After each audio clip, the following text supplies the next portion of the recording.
আসসালামু আলাইকুম ওয়া রাহমাতুল্লাহি ওয়া বারাকাতুহু। আজকের ভিডিওতে আমাদের আলোচনার বিষয়বস্তু হচ্ছে আল্লাহ কি তার মতো আরেকজন আল্লাহ তৈরি করতে পারেন?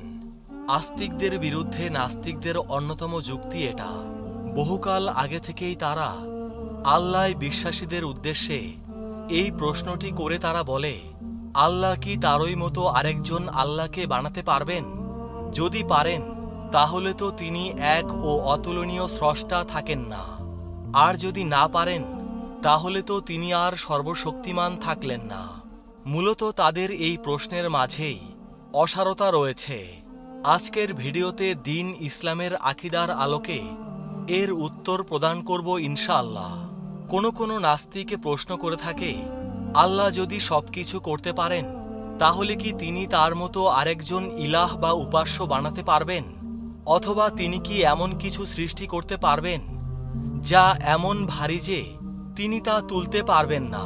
কারো উচিত সেই নাস্তিককে আল্লাহর দিকে আহ্বান করা, তাকে আল্লাহর অনুগ্রহ, নিয়ামত এবং নিদর্শনগুলো স্মরণ করিয়ে দেয়া, যেগুলো আল্লাহর অস্তিত্বের ইঙ্গিত করে, আল্লাহর একত্ববাদ ও বরত্বের ইঙ্গিত করে।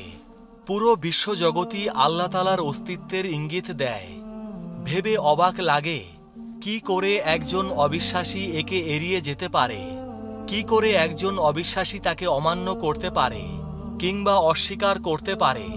প্রতিটি কদম, প্রতিটি চলন তার অস্তিত্বের সাক্ষ্য দেয়, আর প্রতিটি বস্তুর মাঝেই এই নিদর্শন আছে যে তিনি এক।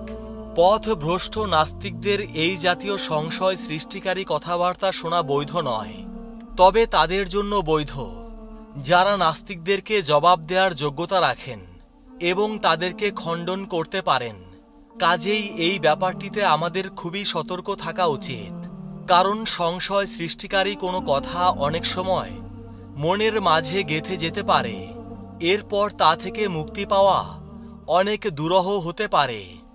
দ্বিতীয়ত, এই সংশয় সৃষ্টিকারী যুক্তিটি নাস্তিকদের অন্যতম প্রাচীন যুক্তি, যাকে দুইটি ভাগে ভাগ করা যায়। এক, বিষয়টি অসম্ভব, কারণ কাউকে যদি সৃষ্টি করা যায় তাহলে সে কি করে ইলাহ হয়? কেউ একই সঙ্গে ইলাহ এবং সৃষ্ট, এ বিষয়টি অসম্ভব। অন্য একটি বিষয়ে ইবনে আব্বাস রাদিয়াল্লাহু তাআলা আনহু থেকে বর্ণিত আছে, শয়তানেরা ইবলিশকে বলল, হে আমাদের নেতা, আমরা আপনাকে কোনো সাধারণ ইবাদতকারীর মৃত্যুতে কেন সেভাবে উল্লাস করতে দেখি না যেভাবে একজন আলেমের মৃত্যুতে আমরা আপনাকে উল্লাস করতে দেখি? কারণ আলেমের গুনাতে তো আমাদের কোনো অংশ নেই, কারণ তার প্রতি আমাদের যত কুমন্ত্রণা ছিল সব ব্যর্থ হয়েছে। কিন্তু সাধারণ ইবাদতকারীর ব্যাপারে তো আমাদের অংশ আছে। ইবলিশ তাদেরকে ইবাদতকারীর কাছে যেতে বলল। ইবলিশের সাঙ্গপাঙ্গরা ইবাদতকারীর কাছে গেল। সেখানে গিয়ে তারা তাকে ইবাদতে মাশগুল পেল। তারা বলল, তোমার কাছে আমাদের একটা প্রশ্ন আছে। তিনি তাদের দিকে ফিরলেন। ইবলিশ তাকে বলল, তোমার রব কি তার নিজের মতো অন্য কাউকে সৃষ্টি করতে পারবেন? জবাবে সে বলল, আমি জানি না। ইবলিশ বলল, দেখলে তো, অজ্ঞতার জন্য তার ইবাদত তার কোনো উপকারেই আসেনি। শয়তানেরা এবার প্রশ্নটি একজন আলেমের নিকট করল। উত্তরে আলেম বললেন, এটা অসম্ভব, কারণ সে যদি আল্লাহর মতোই আল্লাহ হয় তাহলে তো সে কোনো সৃষ্ট বস্তু না। কাউকে সৃষ্টি করার পর সে আল্লাহর মতো হবে, এটা এক অসম্ভব ব্যাপার। আল্লাহ যদি কাউকে সৃষ্টি করেন তাহলে সে আর আল্লাহর মতো নয়, কারণ আল্লাহ তাআলা সৃষ্ট নন। সে তাহলে আল্লাহর বান্দাদের মধ্যে একজন বান্দা। ইবলিশ বলল, দেখলে, আমরা বছরের পর বছর ধরে যে বিভ্রান্তি গড়েছি, এই লোক নিমিষেই তা গুড়িয়ে দিতে পারে এবং আল্লাহই উত্তম জানেন। 2, আল্লাহর সাথে আরও একজন ইলাহ থাকতে পারে, এই ধারণাটি অবাস্তব। এই ধারণা যে অবাস্তব, এর সপক্ষে বহু প্রমাণ আছে। আমাদের এই সুসংগঠিত বিশ্বজগতই অন্ততপক্ষে এর একটা প্রমাণ হতে পারে।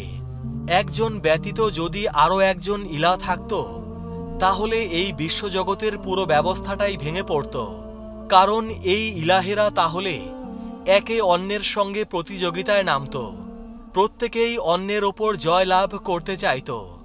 ঠিক যেমনটা মহান আল্লাহ বলেছেন, যদি আসমান ও জমিনে আল্লাহ ছাড়া বহু ইলাহ থাকত তবে উভয়ই ধ্বংস হয়ে যেত। সুতরাং তারা যা বলে আরশের রব আল্লাহ তা থেকে পবিত্র। সূরা আল আম্বিয়া আয়াত 22। আল্লাহ পাক আরও ইরশাদ করেছেন, আল্লাহ কোনো সন্তান গ্রহণ করেননি, তার সাথে অন্য কোনো ইলাহও নেই। যদি থাকত তবে প্রত্যেক ইলাহ নিজের সৃষ্টিকে নিয়ে পৃথক হয়ে যেত এবং একে অন্যের ওপর প্রাধান্য বিস্তার করত। তারা যা বর্ণনা করে তা থেকে আল্লাহ কত পবিত্র। সূরা মুমিনুন আয়াত 91। ইবনে কাসির রহমাতুল্লাহি আলাই তার তাফসিরে বলেছেন, যদি আল্লাহর কোনো শরীক থাকত তবে সেক্ষেত্রে প্রত্যেক মাবুদই তার সৃষ্ট বস্তু নিয়ে পৃথক হয়ে যেত এবং তখন জগতে শৃঙ্খলা বজায় থাকত না, অথচ ঊর্ধ্ব ও অধো জগতে পূর্ণ শৃঙ্খলা বিরাজ করছে। আল্লাহ পাক ইরশাদ করেছেন, পরম করুণাময় আল্লাহর সৃষ্টিতে কোনো প্রকার ত্রুটি দেখতে পাবে না। সূরা মুলক। যদি সৃষ্টিকর্তা একাধিক হতো তবে প্রত্যেকেই অন্যের ওপর প্রাধান্য বিস্তার করতে চাইত, একজন অন্যজনকে পরাজিত করতে চাইত। আল্লাহ কি এমন ভারী কিছু বানাতে পারবেন যা তিনি নিজেই তুলতে পারবেন না? একই কথা প্রশ্নের ক্ষেত্রেও সত্য, এটা অসম্ভব, কারণ আল্লাহই এই জিনিসের সৃষ্টিকর্তা এবং তিনি যে কোনো মুহূর্তে একে ধ্বংস করার ক্ষমতা রাখেন। কাজেই এটা কি করে সম্ভব হতে পারে যে তিনি নিজেই একে তুলতে পারবেন না? নাস্তিকরা আল্লাহ তাআলার এই বাণী অর্থাৎ সূরা তালাকের 12 নম্বর আয়াত উল্লেখ করে। সেখানে বলা আছে, আল্লাহ সবকিছুর ওপর ক্ষমতাবান। এর সাধারণ অর্থকে চ্যালেঞ্জ করতে চায়। এজন্য তারা প্রশ্ন করে, আল্লাহ যদি সবকিছুর ওপর ক্ষমতাবানই হয়ে থাকেন তাহলে তিনি এই কাজ করবার ক্ষমতা কেন রাখেন না? এর উত্তর হলো, এটা একটা অবাস্তব জিনিস এবং এর কোনো অস্তিত্ব নেই। এটা কিছুই না। যেসব জিনিস অবাস্তব সেগুলোর কোনো অস্তিত্ব নেই। যেহেতু এর কোনো অস্তিত্ব নেই, এটা আসলেই কিছুই না। যদিও তাত্ত্বিকভাবে মানুষের মন একে কল্পনা করতে পারে বা ধারণা করতে পারে, এটা তো জানা কথা যে মানুষের মন অবাস্তব জিনিসের ব্যাপারে কল্পনা বা ধারণা করতে পারে। মানুষের মন একই সাথে বাস্তব কিংবা অবাস্তব এই বিপরীতমুখী দুইটি জিনিসকে একই সাথে কল্পনা করতে পারে। একাধিক উলামার মতে আল্লাহ তাআলার ক্ষমতা বাস্তব এবং সম্ভাব্য জিনিসের সাথে সম্পর্কিত। এর কারণ আমরা ইতোমধ্যেই আলোচনা করেছি।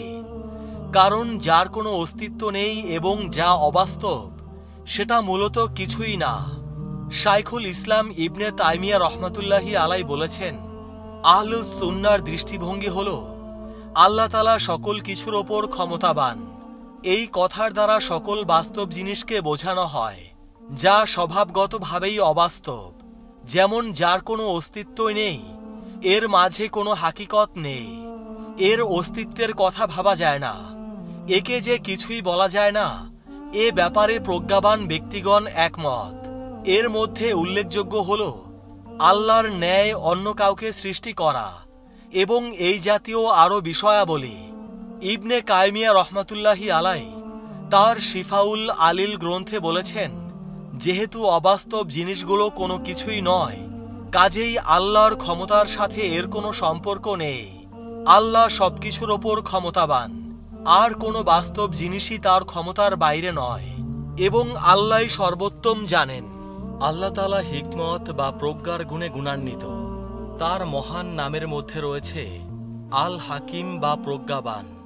জেনে রাখা উচিত, আল্লাহ তাআলা কোনো কিছুই অনর্থক সৃষ্টি করেননি, বরং তিনি অনর্থক কোনো কিছু করা থেকে পবিত্র। তিনি মহান হিকমত ও সার্বিক কল্যাণের ভিত্তিতে সৃষ্টি করে থাকেন। এই হিকমত কেউ জানে না। আল্লাহ তাআলা কুরআনে কারিমে এই বিষয়টি উল্লেখ করেছেন। তিনি পরিষ্কারভাবে উল্লেখ করেছেন, তিনি মানুষকে অনর্থক সৃষ্টি করেননি, আসমান ও জমিন অনর্থক সৃষ্টি করেননি। আল্লাহ তাআলা বলেন, তোমরা কি মনে করো আমি তোমাদেরকে অনর্থক সৃষ্টি করেছি? তোমরা আমার নিকট প্রত্যাবর্তন করবে না। সত্যিকার বাদশাহ আল্লাহ, তিনি ব্যতীত আর কোনো উপাস্য নেই, যিনি মহান আরশের অধিপতি। সূরা মুমিনুন আয়াত 115 থেকে 116। আল্লাহ তাআলা বলেন, আসমান জমিন এবং এই দুটির মাঝে যা কিছু আছে সেসব আমি তামাশা করে সৃষ্টি করিনি। সূরা আম্বিয়া আয়াত 16। আল্লাহ পাক আরো বলেন, আমি আসমান জমিন আর এই দুটির মাঝে যা আছে সেসব তামাশা করে সৃষ্টি করিনি। আমি এ দুটিকে যথাযথ উদ্দেশ্যে সৃষ্টি করেছি, কিন্তু অধিকাংশ মানুষ তা জানে না। সূরা দুখান আয়াত 38 এবং 39। আল্লাহ পাক আরো ইরশাদ করেন, হামিম, এই কিতাব পরাক্রমশালী প্রজ্ঞাময় আল্লাহর পক্ষ থেকে অবতীর্ণ। নভমণ্ডল ভূমণ্ডল এবং এই দুয়ের মধ্যবর্তী সবকিছু আমি যথাযথভাবেই এবং নির্দিষ্ট সময়ের জন্যই সৃষ্টি করেছি। কাফেরদেরকে যে বিষয়ে সাবধান করা হয়েছে তারা তা থেকে মুখ ফিরিয়ে নেয়। সূরা আহকাফ আয়াত 1 থেকে 3। মানুষ সৃষ্টির হিকমত যেমন শরীয়তের দলিল দ্বারা প্রমাণিত, তেমনি যৌক্তিকভাবেও প্রমাণিত। সুতরাং যে কোনো বিবেকবান মানুষ এটা মানতে বাধ্য যে সবকিছু বিশেষ হিকমতের প্রেক্ষিতে সৃষ্টি করা হয়েছে। বিবেকবান মানুষ ব্যক্তিগত জীবনেও কোনো কিছু কারণ ছাড়া করা থেকে নিজের পবিত্রতা ঘোষণা করে। সুতরাং মহান প্রজ্ঞাবান আল্লাহ তাআলার ক্ষেত্রে আমরা কি ভাবতে পারি? তাই তো বিবেকবান মুমিনগণ আল্লাহ তাআলার সৃষ্টি রহস্য সাব্যস্ত করে থাকেন, আর কাফেরেরা সেটা অবিশ্বাস করে থাকে। আল্লাহ তাআলা বলেন, নিশ্চয়ই আসমান ও জমিন সৃষ্টিতে এবং রাত্রি ও দিনের আবর্তনে নিদর্শন রয়েছে বোধ সম্পন্ন লোকদের জন্য, যারা দাঁড়িয়ে বসে ও শায়িত অবস্থায় আল্লাহকে স্মরণ করে এবং চিন্তা গবেষণা করে আসমান ও জমিন সৃষ্টির বিষয়ে। তারা বলে, পরওয়ারদেগার, এসব তুমি অনর্থক সৃষ্টি করনি, সকল পবিত্রতা তোমারই, আমাদেরকে তুমি দোজখের শাস্তি থেকে বাঁচাও। সূরা আল ইমরান আয়াত 190 থেকে 191। সৃষ্টি সম্পর্কে কাফেরদের দৃষ্টিভঙ্গি তুলে ধরতে গিয়ে তিনি বলেন, আমি আসমান ও জমিন ও এই দুয়ের মধ্যে যা কিছু আছে তা অনর্থক সৃষ্টি করিনি। এরকম ধারণা তো কাফিররা করে, কাজেই কাফিরদের জন্য আছে জাহান্নামের দুর্ভোগ। সূরা সাদ আয়াত 27। শাইখ আব্দুর সাদি রহমাতুল্লাহি আলাই বলেন, আল্লাহ তাআলা আসমান ও জমিন সৃষ্টির মহান হিকমত সম্পর্কে অবহিত করেছেন যে তিনি এ দুটি উদ্দেশ্যহীনভাবে অনর্থক কিংবা খেলার ছলে সৃষ্টি করেননি। এরকম ধারণা তো কাফিররা করে, অর্থাৎ এরকম ধারণা কাফেররা তাদের প্রতিপালক সম্পর্কে করে থাকে, যে ধারণা তার মর্যাদার সাথে সামঞ্জস্যপূর্ণ নয়। কাজেই কাফিরদের জন্য আছে জাহান্নামের দুর্ভোগ। জাহান্নাম হকভাবে তাদেরকে পাকড়াও করবে এবং চরমভাবে পাকড়াও করবে। আল্লাহ তাআলা এ আসমান ও জমিনকে হকভাবে তথা ন্যায্যভাবে সৃষ্টি করেছেন, ন্যায়ের জন্য সৃষ্টি করেছেন। তিনি এ দুটি সৃষ্টি করে বান্দাকে তার মহান জ্ঞান, ক্ষমতা ও অবাধ পরাক্রমশালিতা জানাতে চেয়েছেন এবং জানাতে চেয়েছেন যে তিনি একমাত্র মাবুদ বা উপাসনার পাত্র। যারা আসমান জমিনের এক বিন্দুও সৃষ্টি করেনি তারা উপাসনার যোগ্য নয়। আরও জানাতে চেয়েছেন যে পুনরুত্থান হক বা সত্য। অচিরেই আল্লাহ তাআলা নেককার ও বদকারদের মধ্যে ফয়সালা করবেন। আল্লাহর হিকমত সম্পর্কে অজ্ঞ ব্যক্তি যেন মনে না করে যে আল্লাহ উভয়ের সাথে সমান আচরণ করবেন। তাই তো আল্লাহ তাআলা বলেছেন, যারা ঈমান এনেছে ও সৎকর্ম করেছে আমি কি তাদেরকে পৃথিবীতে বিপর্যয় সৃষ্টিকারীদের সমতুল্য গণ্য করব, নাকি আমি মুত্তাকিদেরকে পাপাচারীদের সমান গণ্য করব? সূরা সাদ আয়াত 28। চতুষ্পদ জন্তুর মতো শুধুমাত্র পানাহার ও বংশবৃদ্ধির জন্য আল্লাহ মানুষকে সৃষ্টি করেননি, আল্লাহ মানুষকে সম্মানিত করেছেন। অনেক সৃষ্টির ওপর আল্লাহ মানুষকে মর্যাদা দিয়েছেন, কিন্তু অধিকাংশ মানুষ কুফরিকে গ্রহণ করে নিয়েছে এবং যে মহান উদ্দেশ্যে তাদেরকে সৃষ্টি করা হয়েছে সেটাকে তারা বেমালুম ভুলে গেছে বা অস্বীকার করছে। তাদের চরম উদ্দেশ্য হচ্ছে দুনিয়াকে উপভোগ করা। এদের জীবন চতুষ্পদ জন্তুর জীবনের মতো, বরং তারা চতুষ্পদ জন্তুর চেয়েও অধম। আল্লাহ তাআলা বলেন, আর যারা কুফরি করে তারা ভোগ বিলাসে মত্ত থাকে আর আহার করে যেভাবে আহার করে চতুষ্পদ জন্তু জানোয়াররা। সূরা মুহাম্মদ আয়াত 12। তিনি আরো বলেন, ছেড়ে দাও ওদেরকে, ওরা খেতে থাক আর ভোগ করতে থাক, আর মিথ্যা আশা ওদেরকে উদাসীনতায় ডুবিয়ে রাখুক। শীঘ্রই ওরা ওদের আমলের পরিণতি জানতে পারবে। সূরা আল হিজর আয়াত 3। আল্লাহ পাক আরো ইরশাদ করেন, আমি বহু সংখ্যক জিন আর মানুষকে দোজখের জন্য সৃষ্টি করেছি। তাদের অন্তর আছে, কিন্তু তা দিয়ে তারা উপলব্ধি করে না। তাদের চোখ আছে, কিন্তু তা দিয়ে তারা দেখে না। আর তাদের কান রয়েছে, কিন্তু তা দিয়ে শোনে না। তারা চতুষ্পদ জন্তুর মতো, বরং তার চেয়েও নিকৃষ্টতর। তারা একেবারে বেখবর। সূরা আল আরাফ আয়াত 179। বিবেকবান সবাই জানে যে যে ব্যক্তি কোনো কিছু তৈরি করেন তিনি এর হিকমত সম্পর্কে অন্যের তুলনায় ভালো জানেন। আর আল্লাহর জন্য উত্তম উদাহরণ প্রযোজ্য। যেহেতু তিনি মানুষ সৃষ্টি করেছেন, তাই মানুষ সৃষ্টির হিকমত সম্পর্কে তিনি সবচেয়ে ভালো জানবেন। দুনিয়াবি বিভিন্ন ক্ষেত্রে এটা যে সঠিক এ ব্যাপারে কারো কোনো দ্বিমত নেই। মানুষ নিশ্চিত যে তার বিভিন্ন অঙ্গ প্রত্যঙ্গ বিশেষ একটা হিকমত বা উদ্দেশ্যে সৃষ্টি করা হয়েছে। চোখ সৃষ্টি করা হয়েছে দেখার জন্য, কান সৃষ্টি করা হয়েছে শোনার জন্য। এভাবে প্রত্যেকটি অঙ্গই কোনো না কোনো কারণে সৃষ্টি করা হয়েছে। আল্লাহ তাআলা ঘোষণা করেছেন যে তিনি আসমান, জমিন, জীবন, মৃত্যু সৃষ্টি করেছেন পরীক্ষা করার জন্য, মানুষকে পরীক্ষা করার জন্য। কে তার আনুগত্য করে যাতে তাকে পুরস্কৃত করতে পারেন, আর কে তার অবাধ্য হয় যাতে তাকে শাস্তি দিতে পারেন। আল্লাহ পাক ইরশাদ করেন, যিনি করেছেন মরণ ও জীবন যাতে তোমাদেরকে পরীক্ষা করেন, আমলের দিক দিয়ে তোমাদের মধ্যে কোন ব্যক্তি সর্বোত্তম। তিনি মহাশক্তিধর, অতি ক্ষমাশীল। সূরা আল মুলক আয়াত 2। আল্লাহ পাক ইরশাদ করেছেন, আমি জিন ও মানবকে সৃষ্টি করেছি একমাত্র এই কারণে যে তারা আমারই ইবাদত করবে। সূরা জারিয়াত আয়াত 56। ইবনে কাসির রহমাতুল্লাহি আলাই বলেন, অর্থাৎ আমি তাদেরকে সৃষ্টি করেছি তাদেরকে আমার ইবাদতের নির্দেশ প্রদান করার জন্য, তাদের প্রতি আমার মুখাপেক্ষিতার কারণে নয়। আলী বিন আবু তালহা ইবনে আব্বাস রাদিয়াল্লাহু তাআলা আনহু থেকে বর্ণনা করেন যে একমাত্র আমার ইবাদতের জন্য, অর্থাৎ যাতে তারা ইচ্ছায় বা অনিচ্ছায় আমার ইবাদতের স্বীকৃতি দেয়। এটা ইবনে জারিরের নির্বাচিত তাফসির। ইবনে জুরাইজ বলেন, যাতে তারা আমাকে চেনে। আল রাবি বিন আনাস বলেন, একমাত্র আমার ইবাদতের জন্য। প্রিয় মুসলমান ভাই ও বোনেরা, আজকের ভিডিও এ পর্যন্তই। সবাই ভালো থাকবেন।